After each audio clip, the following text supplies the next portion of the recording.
सातवां वैवस्वत मनवंतर, आठवां शावरणी मनवंतर, नौवां दक्ष सावरणी, 10वां ब्रह्म सावरणी, 11वां धर्म सावरणी, 12वां रुद्र सावरणी, 13वां देव सावरणी और 14वां इंद्र सावरणी।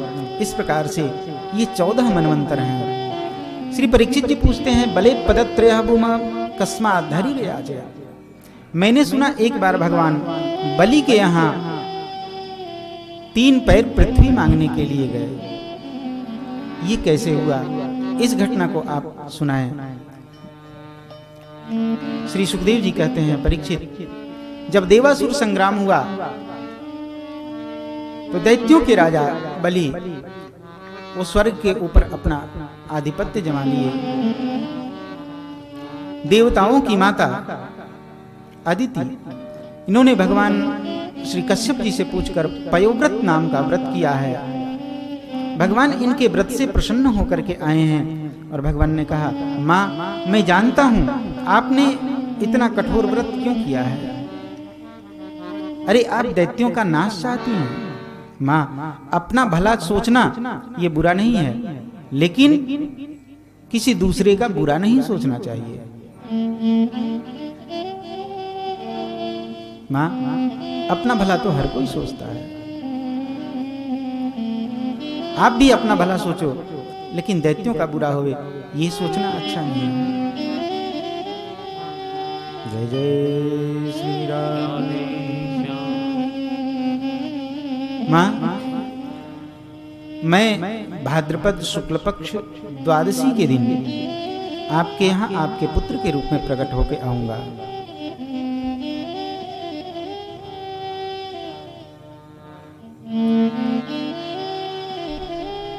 मैं आपके यहाँ प्रकट होकर आऊंगा, यज्ञोपवीत संस्कार इत्यादि हमारा होगा और मैं आपके पुत्रों का राज्य आपको वापस दिलाऊंगा। सारी बातें सुनिश्चित हो गई हैं। समय बीता है। भाद्रपद शुक्ल पक्ष द्वादशी के दिन भगवान अदिति के यहाँ वामन स्वरूप से प्रकट होकर के आए हैं। बोलिए वामन भगवान की जय। वामन भगवान प्रकट हुए, इनका यज्ञोपवीत संस्कार हुआ। भिक्षा लेने के लिए यज्ञोपवीत संस्कार होता है, तो भिक्षा लेने के लिए ब्रह्मचारी अपने घर परिवार में घूमते हैं। भिक्षा लेने के लिए वामन भगवान बलि के यहाँ चले गए हैं। जय जय श्री राधे। बलि ने दूर से वामन भगवान को आते हुए देखा है। देखकर बड़ा प्रसन्न हुआ, वामन भगवान का स्वागत किया है। स्वागतम वामन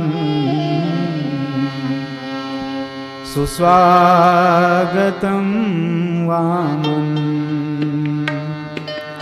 स्वागतम वामन, सुस्वागतम वामन, स्वागतम वामन, स्वागतम वामन, स्वागतम सुस्वागतम, स्वागतम वामन, स्वागतम सुस्वागतम, स्वागतम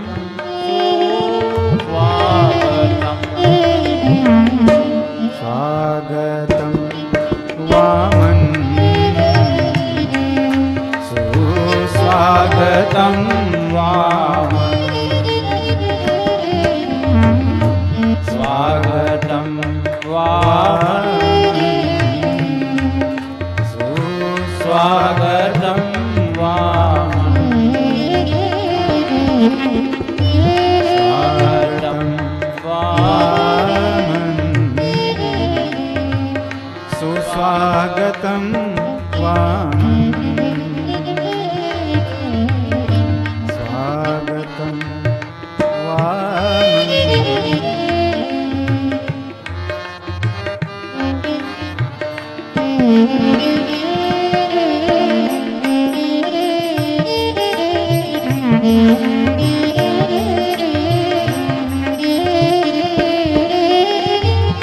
स्वागतं सुस्वागतं स्वागतं वामन स्वागतं सुस्वागतं स्वागतं सुस्वागतं स्वागतं सुस्वागतं स्वागतं वामन स्वागतं सुस्वागतं स्वागतं वामन स्वागतं वामन सुस्वागतं वामन स्वागतं वामन सुस्वागतं वामन सुस्वागतं वामन सुस्वागतं वामन। वामन भगवान को देखकर वामन भगवान का उठकर स्वागत करते हैं बलि। वामन भगवान का स्वागत करके वामन भगवान को लेकर आते हैं, पाद्य अर्घ आचमनीय इत्यादि देकर वामन भगवान को बिठाते हैं। इसके बाद पूछते हैं, प्रभु आप कौन हैं, कहां से आए हैं? लोग कहते हैं भगवान बलि ने वामन भगवान से छल किया। जय जय श्री राम।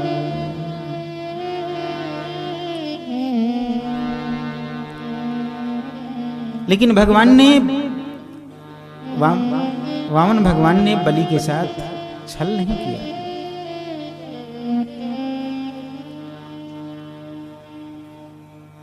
वामन भगवान का और बलि का संवाद हम पढ़ेंगे, वहां निर्णय हो जाएगा।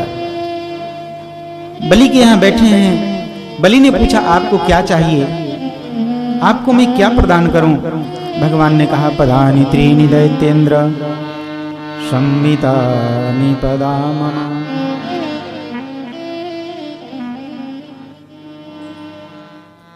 आप मुझे 3 पैर पृथ्वी प्रदान करें, वो भी केवल मेरे पैर से।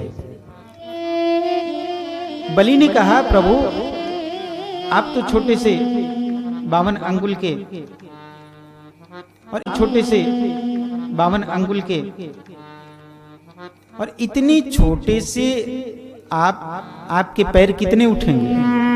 3 पैर में कितनी पृथ्वी आएगी? आप कितनी पृथ्वी नाप लेंगे? आपको 3 पैर पृथ्वी ही चाहिए तो बताइए, मैं अपने दैत्यों से कहता हूं वो 3 पैर पृथ्वी आपको माप के दे देंगे। हमारे दैत्य बड़े लंबे लंबे हैं, एक पैर वृंदावन में तो दूसरा पैर दिल्ली में रखेंगे। कम से कम इतनी भूमि तो आपकी हो जाएगी। भगवान ने कहा नाना पदानि त्रीणि दैत्येन्द्र संमितानि पदा मम, मैं अपने पैर से ही 3 पैर पृथ्वी लूंगा। बलि ने कहा ठीक है, अगर आपकी यही इच्छा है तो चलो मैं देने के लिए तैयार हूं। भगवान ने कहा ऐसे नहीं, संकल्प करो, संकल्प करके दो।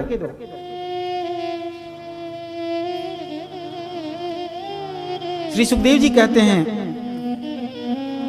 परीक्षित जब भगवान संकल्प करवाने के लिए तैयार हुए, बलि तो नहीं समझे, लेकिन दैत्य गुरु शुक्राचार्य वो समझ गए। उन्होंने कहा ऐस वैरोचने साक्षात भगवान विष्णुरप्ययः कश्यपादितिर्जातो देवानां कार्य साधक। बलि, अरे तू तो है बलि, ये है विष्णु छली, ये तेरे साथ छल कर लेंगे। तू जानता नहीं ये साक्षात भगवान हैं। ये कश्यप और अदिति जी का कार्य साधने के लिए यहाँ तेरे यहाँ ये वामन स्वरूप लेके आए हैं। तो देने के लिए तैयार है, ठीक है, लेकिन संकल्प मत कर। बलि ने अपने मन में विचार किया कि जब तक मैं जान रहा था कि ये भगवान नहीं है, तब तक मैं देने के लिए तैयार था, अब तो मैं जान गया हूं कि ये भगवान है, तब तो मेरा दे ही देना श्रेयस्कर है। क्योंकि अगर मान लो मैंने इन्हें मना कर दिया तो इन्हें कौन सा कुछ लगना है।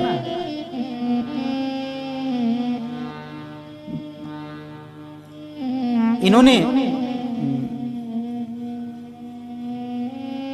विरोचन, बलि के पिता का नाम विरोचन, विरोचन के पिता प्रहलाद जी, प्रहलाद जी के पिता हिरण्यकश्यप यानी परदादा, बलि के परदादा हिरण्यकश्यप। बलि ने सोचा इन्होंने मेरे परदादा का पेट फाड़ के सब कुछ ले लिया था, तो कहीं अगर मैंने मना कर दिया और ये मेरी भी पेट फाड़ के और सब कुछ ले लिए तो मेरे पास बचेगा क्या? संपत्ति तो हाथ से जाएगी ही, कीर्ति भी हाथ से चली जाएगी। ऐसे कम से कम संकल्प करके दान करूंगा तो दानियों में मेरा नाम तो होगा। बलि ने कहा जब तक नहीं जानता था तभी तक देने के लिए तैयार था, अब तो जान गया हूं, अब तो दे ही दूंगा। श्री शुक्राचार्य जी कहते हैं अरे तू संकल्प मत कर। बलि ने कहा अरे मैं इनको बोल चुका हूं, वचन दे चुका हूं कि हाँ संकल्प करके दूंगा। बोले देख इन सब जगहों में झूठ बोलने से कोई पाप नहीं लगता। कौन कौन सी जगह? तो शुक्राचार्य जी ने न्याय स्त्री सुनर्म विवाहे च वृत्त्यर्थे प्राण संकटे गो ब्राह्मणार्थे हिंसायाम नानृतम स्यात् जुगुप्सितम। इन सब जगहों में झूठ बोलने से कोई पाप नहीं लगता। कौन कौन सी जगह? बोले स्त्री सु,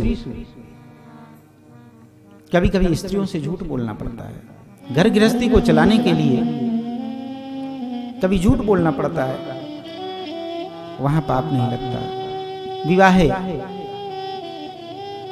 किसी का विवाह करवाना हो और उसमें कहीं कोई झूठ बोलना पड़ जाए, विवाह करवाने में 2-4 झूठ बोलने पड़ते हैं। अरे कन्या तो इतनी सुंदर है, इतनी सुशील है, एकदम उसकी आवाज किसी ने नहीं सुनी। लड़का ठीक है, लड़की वाले पूछेंगे लड़का, अरे लड़का तो इतना सुंदर है, कहीं आप उसे कहीं बाहर देखते ही नहीं, बस अपने काम से सीधे काम पे गया, काम से सीधे घर आता। ऐसे विवाह अर्थ है। वृत्ति अर्थ है अपना व्यापार, रोजगार जो लोग करते हैं, व्यापार करते हैं, वृत्ति में उसमें कहीं झूठ बोलना पड़ता है। प्राण संकटे, प्राण अगर संकट में है वहां झूठ बोलना पड़ता है। गो ब्राह्मणार्थ, गौ की रक्षा के लिए, ब्राह्मणों की रक्षा के लिए। हिंसायाम, जहां झूठ बोलने से हिंसा रुक जाए, ऐसी सब जगहों में झूठ बोलने से पाप नहीं लगता है। बलि तूने इन्हें वचन दिया है, बस अब आगे कुछ मत करना। बलि ने कहा नहीं नहीं मैं तो संकल्प करके दूंगा ही। बलि जल लेने के लिए हाथ में वो कमंडल लेता है, वो टोटी वाली जो कमंडल होती है उसको लिया, हाथ में जल लेना चाह रहा था, जल निकालना चाह रहा था, तो उसकी कमंडल की टोटी में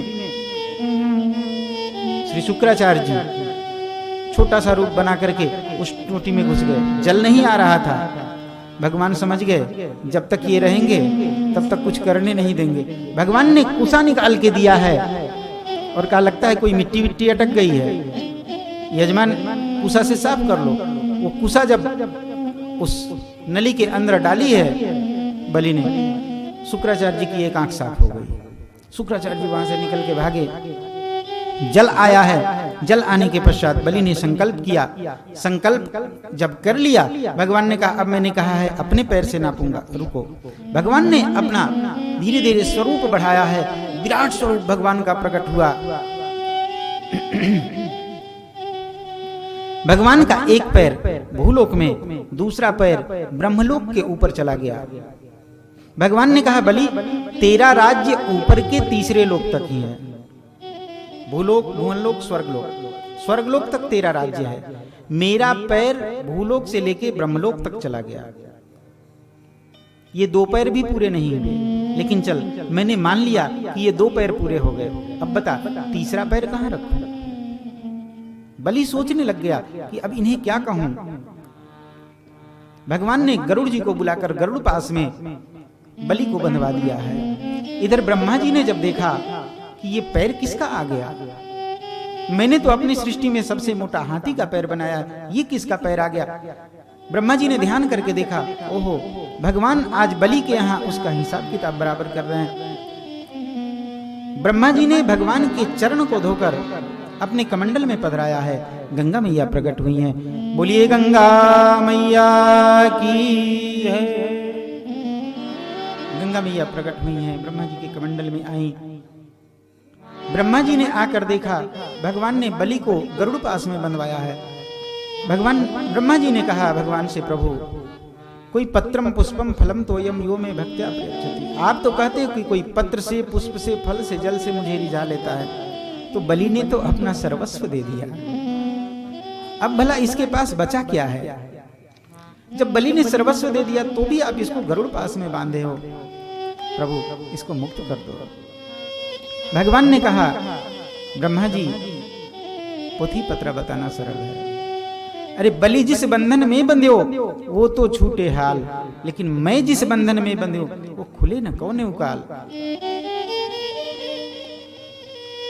बलि का बंधन तो तुरंत खुल जाएगा, लेकिन बलि ने मुझे जिस बंधन में बांध लिया है, जिस प्रेम बंधन में बलि ने बांध लिया है, वो कभी खुलने वाला नहीं। अभी आप शांति से देखते रहो। बलि बहुत देर तक सोचता रहा, लेकिन इसकी समझ में नहीं आया। भगवान जब वामन रूप लेके आए थे ना बलि के यहाँ, तो बलि की बेटी रत्नमाला इसके मन में आया कि ये छोटा सा बालक ये बोलता है मेरे माता पिता नहीं है, मैं अनाथ हूँ, ये बालक मेरी गोद में आता, मैं इसे अपना दूध पिलाती, मैं सपूती हो जाती, ये सनाथ हो जाता। लेकिन वही वामन भगवान जब विराट स्वरूप प्रकट करके बलि का सर्वस्व हर लिए हैं, तो इस रत्नमाला के मन में आया, ये बालक अगर मेरी गोद में आया होता तो मैं इसे अपना दूध तो नहीं पिलाती, इसे जहर पिला देती।